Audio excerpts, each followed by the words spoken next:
बोलो जयकारा बोल मेरे श्री गुरु महाराज की जय। श्री परमहंस दयाल जी भगवान की जय। सर्वप्रथम हम अपने दादा गुरुदेव जी के श्री चरण कमलों में लाखों करोड़ों बार दंडवत प्रणाम करते हैं। सभी परमहंसों के चरणों में भी दंडवत प्रणाम करते हैं और श्री ग्रंथ जी का पाठ का रसपान करने जा रहे हैं। उससे पहले दादा गुरु महाराज जी को प्रणाम करेंगे, उनका आवाहन करेंगे, उनको नमन करेंगे और उनसे शुभ आशीष लेंगे। अनुचित क्षमा करें। चलिए बड़े प्रेम से नमन कीजिए और शुभ आशीष लीजिए सभी। मेरे दादा गुरु महाराज तुमको लाखों प्रणाम, कोटि कोटि प्रणाम। मेरी बिगड़ी बनाने वाले, भव से पार लगाने वाले, मेरे शाहे विलायत तुमको लाखों प्रणाम, तुमको लाखों प्रणाम। मेरे सच्चे शहंशाह तुमको लाखों प्रणाम, कोटि कोटि प्रणाम। अद्वैत का पाठ पढ़ाने वाले तुमको लाखों प्रणाम जी, कोटि कोटि प्रणाम। मेरे हापू बाबा जी तुमको लाखों प्रणाम। सहित देही उड़ जाने वाले तुमको लाखों प्रणाम जी, कोटि कोटि प्रणाम। अब एकाग्रचित होकर बैठें। पंचम पातशाह सतगुरुदेव भगवान जी के प्यारे वचनों का रसपान करेंगे बड़े प्रेम से। आगे का प्रसंग श्रवण करते हैं कि वे दुनिया में कहीं भी चले जाएं, उनके हृदय को शीतलता, शांति और ऐसा आनंद कदापि नहीं मिल सकता जैसा कि इस समय आप सभी गुरुमुखों को प्राप्त हो रहा है। कारण क्या है कि उनका हृदय प्रभु प्रेम से विहीन है, खाली है, सतगुरु के ध्यान से रिक्त है। तो वे सतगुरु के शब्द से भूले हुए हैं, सत्संग से भूले हुए हैं, इसलिए वे शाश्वत आनंद से कोसों दूर हैं। आप गुरुमुखों के ओह भाग्य हैं जो आपको वक़्त के परिपूर्ण महापुरुषों की चरण शरण प्राप्त, उनकी संगत सोहबत में सेवा, भक्ति व नाम की दात मिली हुई है। और वास्तव में यही चीज़ ही आनंददायक है और सुख प्रदान करने वाली है। तो इस प्रकार आपने आनंद धाम में खूब सेवा करवाई और सभी को श्री दर्शन व प्रवचना अमृत से निहाल भी किया। तो श्री सतगुरुदेव महाराज श्री तृतीय पातशाही जी ने कुछ दूरी पर एक छोटा सा स्थान खरीदा था, पर वे बावली एवं दीवार दर्शनीय थी कि आपने कुछ गुरुमुखों को महात्मा दर्शन अलखानंद जी के साथ वह स्थान देखने के लिए भेजा।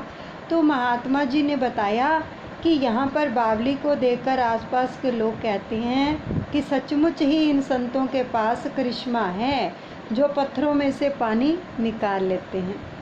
दूसरा करिश्मा, दूर दूर से लोग उस दीवार को देखने के लिए आते हैं जो कि ज़मीन से 100-150 फुट ऊंची बनी हुई है और बोल्डरों से बनी हुई है।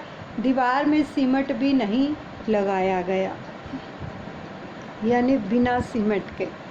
तो अंग्रेज लोगों में से किसी एक ने टोप उतारकर सलाम किया कि भारत के संत बेमिसाल हैं। यदि कोई बोल्डर हाथ से छूट जाता होगा तो वह नीचे गिर जाता होगा, परंतु इतनी ऊंचाई पर इन्हें पकड़ाता कौन होगा। उस समय ऐसी मशीनें भी नहीं थी। तो गुरुमुखों ने ऊपर खड़े होकर दीवार को देखा तो कहने लगे कि महात्मा जी, इसको देखते ही सिर चकराने लगता है। महात्मा जी ने कहा, जरा पीछे हटकर देखो, हमारे सभी महापुरुष एक दूसरे से बढ़कर बेमिसाल हैं।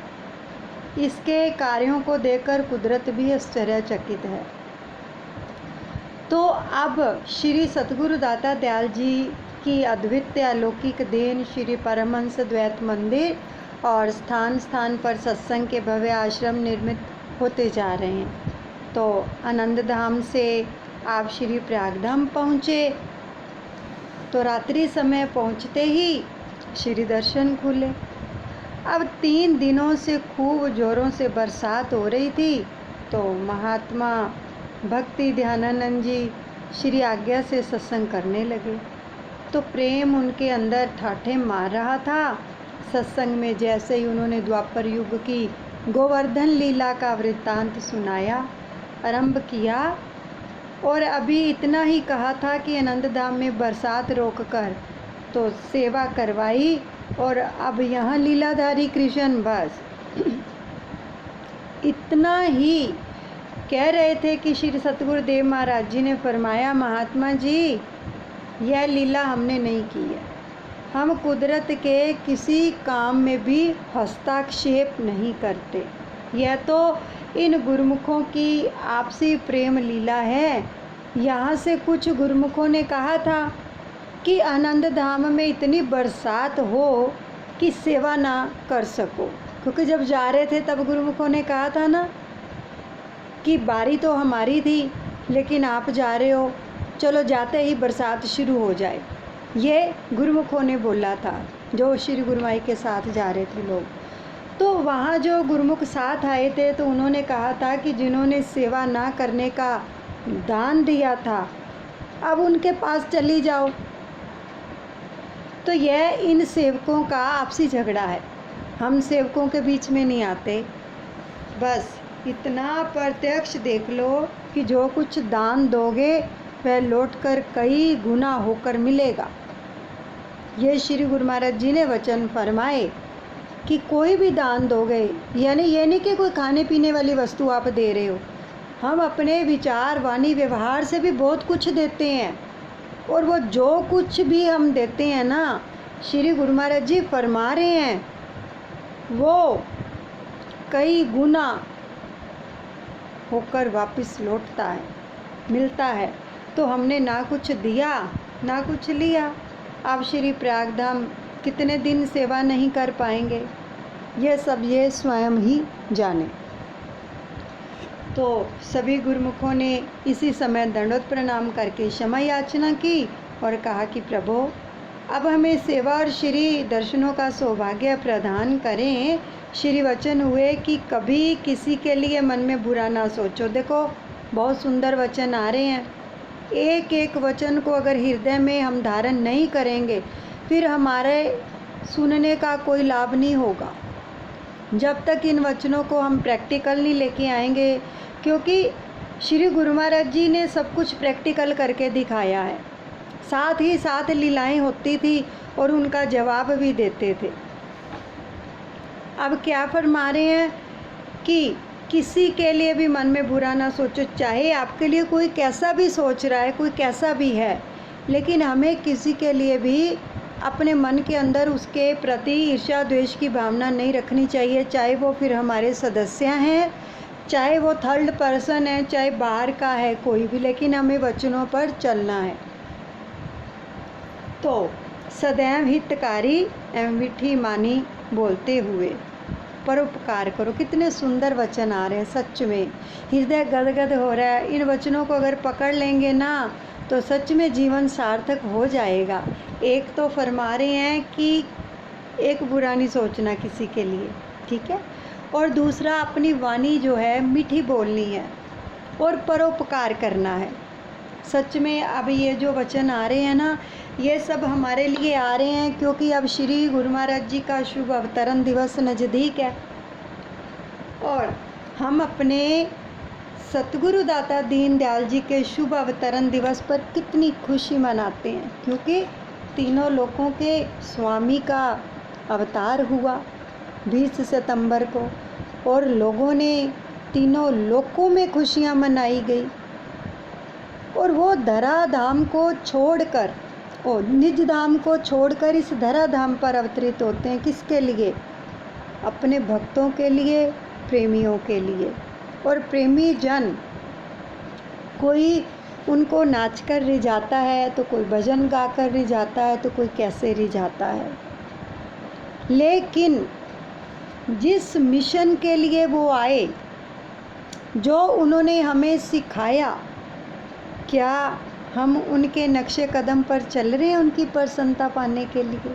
क्योंकि सतगुरु की प्रसन्नता हम तभी ले सकते हैं अगर उनके वचनों पर मनन करेंगे और उनको अपने जीवन में प्रैक्टिकल लेकर आएंगे। अब ये जो वचन आ रहे हैं कि सबसे मीठा बोलें, परोपकार करें, किसी के लिए बुरा ना सोचें, तो सच बताओ क्या हम इन वचनों पर चल रहे हैं? अपने अंदर झांके हम सभी, हमारे अंदर कितनी कितनी खामियां हैं।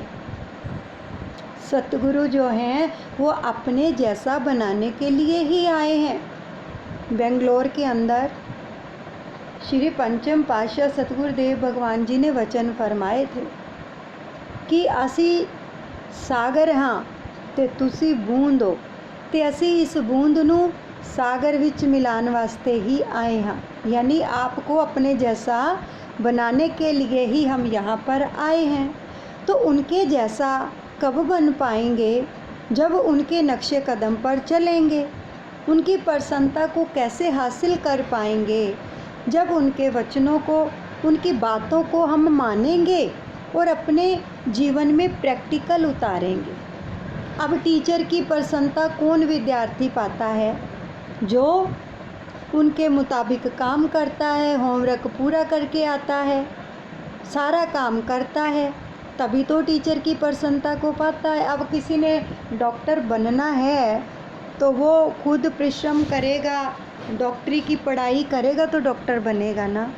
ऐसे ही सतगुरुदेव भगवान जी फरमा रहे हैं कि कृपा भी तभी मिलती है जब हम उनके द्वारा दिए गए इस नाम का जाप करते हैं और अच्छे कर्म करते हैं, तब हम उनकी प्रसन्नता के पात्र बनते। क्योंकि हम विद्यार्थी हैं, वो हमारे टीचर हैं, हमें समझाते हैं, अध्यात्म का रास्ता दिखाते हैं और निज धाम जाने की युक्ति बताते हैं।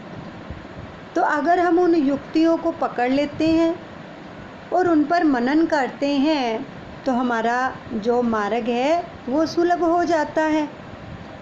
सो इसलिए हमें उनके नक्शे कदम पर चलना है। असली अवतरण दिवस मनाना यही है कि उनके वचनों पर चलना, मनन करना। सतगुरु से प्रेम ही वही करता है जो उनके वचनों पर चलता है। असली प्रेम यही है। तो फिर क्या फरमाया कि मीठी वाणी बोलते हुए परोपकार करो। देखो, परोपकार करना, कोई भी परोपकार क्या होता है कि मान लो आप किसी भी प्रकार से परोपकार कर सकते हो, अपने विचार, वाणी, व्यवहार से, तन से, मन से, धन से, जिस तरह से भी आपको उस परम पिता परमात्मा ने सामर्थ्य दिया है उस हिसाब से ही आप परोपकार कर सकते हैं। दूसरों के लिए किसी गरीब की सहायता कर दो, चाहे थोड़ी ही करो, ये भी एक परोपकार है। कितनी दुआएं देगा। देखो, हमारे सतगुरुदेव भगवान जी ने जगह जगह विद्यालय खोल दिए फ्री और हॉस्पिटल खोल दिए फ्री, कितना कुछ फ्री खोला। यानी जो गरीब लोग हैं वो आकर लाभ प्राप्त कर सके। जिनके पास मेडिसिन लेने के लिए धन नहीं होता तो फ्री हॉस्पिटल, डिस्पेंसरियां खोल दी। तो ये कितना परोपकार है। तो हमें सिखाया है उन्होंने कि अगर वो 3 लोगों के मालिक होते हुए परोपकार की भावना रखते हैं दूसरों के प्रति, तो हमें भी रखनी चाहिए। हम उनकी अंश हैं, वो हमारे माता पिता हैं, हमारे सब कुछ हैं। और बच्चे हमेशा अपने माता पिता के कदमों पर चलते हैं। तो हमें उनकी एक एक अदा को उनके एक एक वचन को हृदय में धारण करना है। ऐसे थोड़ी कहा गया है, गुरु वचनों को रखना संभाल के, एक एक वचन पे गहरा राज है, एक एक वचन के अंदर गहरा राज होता है। फिर फरमाया कि भला सोचोगे तो भला पाओगे, क्योंकि जैसा दान करेंगे, ये सब कुछ दान ही तो होता है। हम वाणी के द्वारा अगर किसी को ब्लेसिंग दे रहे हैं वो भी दान है, और वो ब्लेसिंग सहस्र गुना होके हमारे पास आने वाली है। अगर किसी को अपशब्द बोल रहे हैं तो वो अपशब्द भी हमारी ओर ही आने वाले हैं, क्योंकि फरमा दिया है प्रभु ने, जैसा भी दान करोगे वैसा ही कई गुना होकर वापस लौटने वाला है आपके पास। तो इतने सुंदर सुंदर वचन हमें जो है रसपान करने को मिल रहे हैं। आगे फरमा रहे हैं कि बुरा सोचोगे तो बुरा पाओगे। चाहे सामने वाला हमारे लिए सोच रहा है, लेकिन श्री गुरु महाराज जी हमें सिखा रहे हैं कि आपने नहीं सोचना।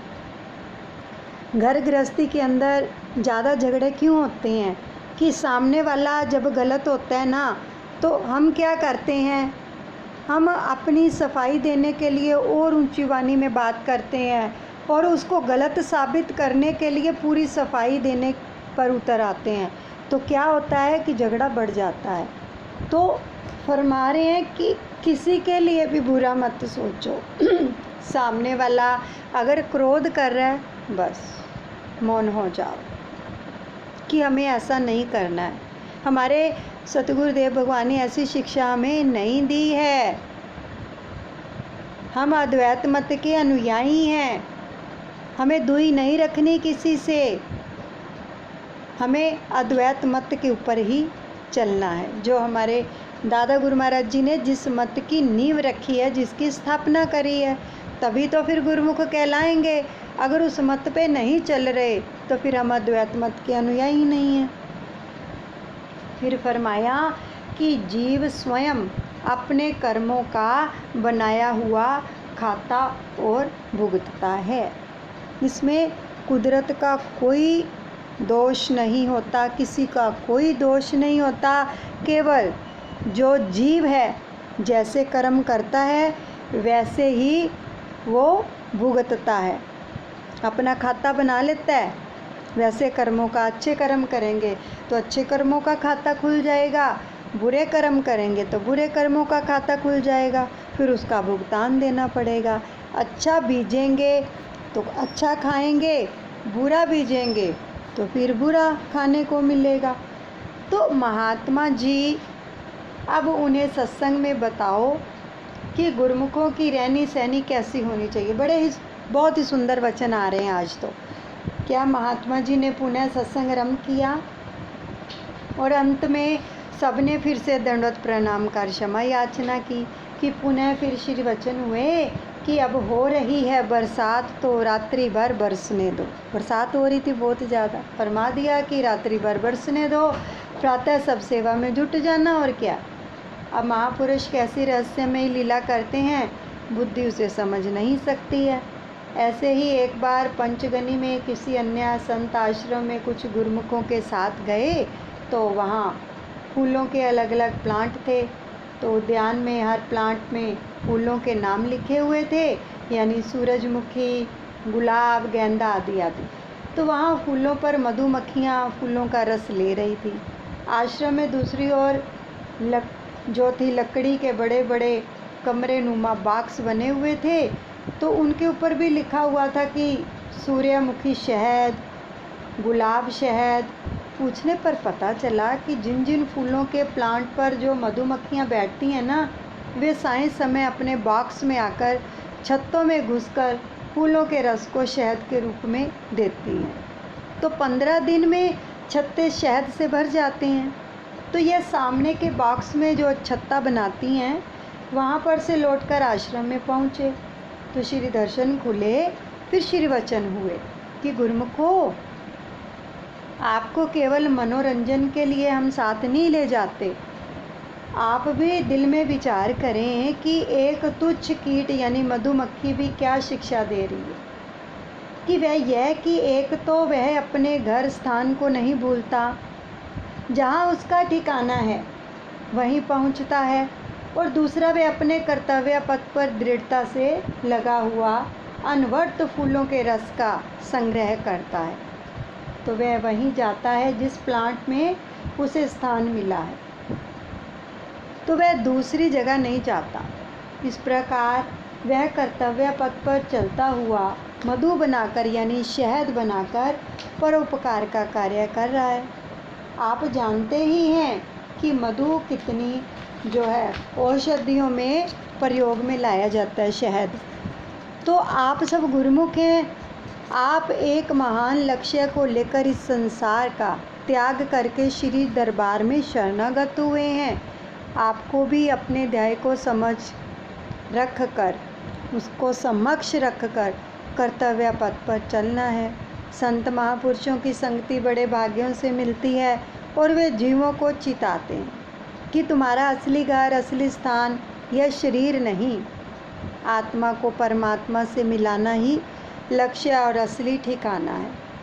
और उसके लिए क्या करना होगा? परम संत श्री कबीर साहिब जी वर्णन करते हैं, अगम पंथ मन थिर रहे, बुद्धि करे परवेश, तन मन धन सब छाड़ के तब पहुँचे वादेश। गुरुमुख जन अपने लक्ष्य को पाने के लिए अनवर्त कर्तव्य पथ पर चलते हैं। लक्ष्य को पाना ही महापुरुषों की प्रसन्नता के पात्र बनना है, इसी में ही जीवन की सफलता है।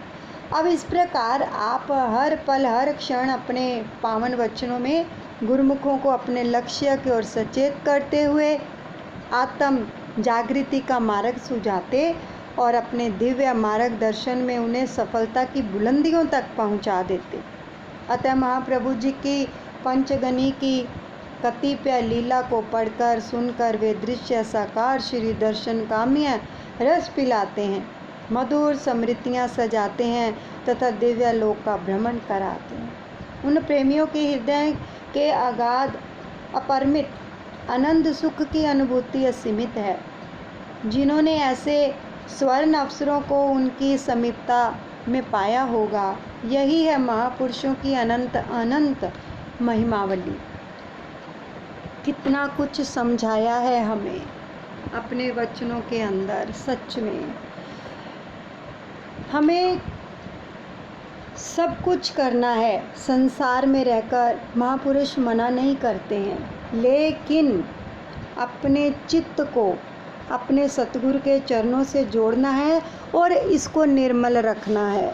जो जो वचन आए हैं, किसी के लिए बुरा नहीं सोचना, मीठी वाणी बोलनी है, परोपकार करना है, अच्छे कर्म करने हैं और नाम सुमिरन भजन करना है, चित्त निर्मल रखना है।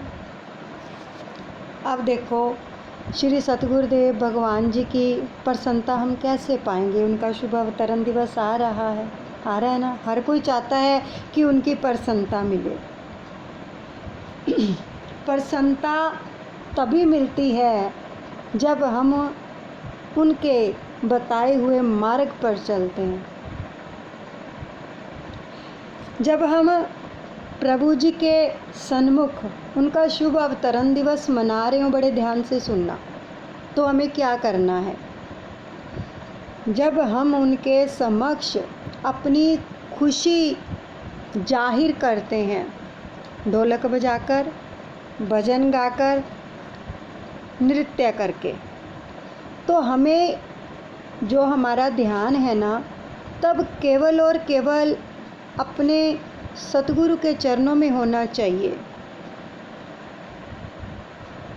जब हम नाचते हैं तो हमें क्या अनुभव करना है कि जैसे श्री कृष्ण अपनी गोपियों के संग रास रचाते थे ना, एक एक के साथ, अगर अपना भाव ऐसा बना लेंगे कि आज हमारे श्री गुरु महाराज जी हमारे संग हैं और वो भी हमारे साथ रास रचा रहे हैं, और ये महारास हो रही है आज 20 सितंबर वाले दिन, और जहाँ जहाँ भी उनके अवतरण दिवस मनाए जा रहे हैं, अगर ऐसा भाव बना लेंगे तो प्रेमियों बेड़ा पार हो जाएगा। हमें दुनिया को नहीं दिखाना है कि हम नाच रहे हैं, केवल और केवल अपने प्रीतम के लिए।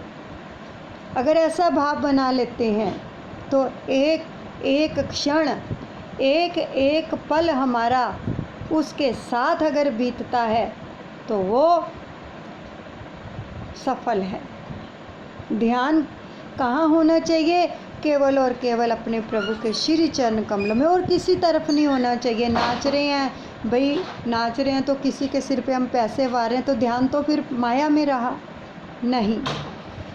बिल्कुल ध्यान अपने प्रीतम के चरणों में। महारास हो रही है भाई, महारास में केवल एक प्रीतम और सखियाँ, और तीसरा कुछ नहीं। इसको कहते हैं नाचना, कि अपने प्रभु के प्रेम में लय हो जाना। आंखों से अश्रु धारा बह रही है। प्रेमियों को नाचते हुए देखो कभी, जो लय हो जाते हैं उनको सुधि नहीं रहती है, उनको आभास ही नहीं होता है। ऐसे मगन हो जाते हैं प्रभु प्रेम के अंदर कि जैसे आज हमारे प्रभु श्री कृष्ण का रूप धर कर आए और हमारे साथ महारास कर रहे हैं और हम खुशी मना रहे हैं। उनका अवतरण दिवस है आज, प्रभु का अवतार हुआ है। जब इस प्रकार से हम अपनी वृत्ति कर लेते हैं तब प्रेमियों उनकी कृपा, उनकी प्रसन्नता को हम पाते हैं। जब ध्यान एकाग्र होता है तब कृपा मिलती है, तब प्रसन्नता मिलती है। ध्यान किसी और नहीं होना चाहिए। फिर जब नाचते हो तो केवल अपने प्रभु के चरणों में महसूस करो कि वो हमारे संग नाच रहे हैं, खुशी मना रहे हैं हम, आज उनका अवतार हुआ है।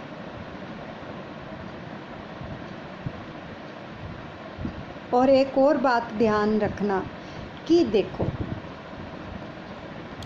जब हम श्री सतगुरुदेव भगवान जी का या कहीं भी खुशी का मौका होता है, अपने सर से पैसे वार कर उनके चरणों में चढ़ाते हैं।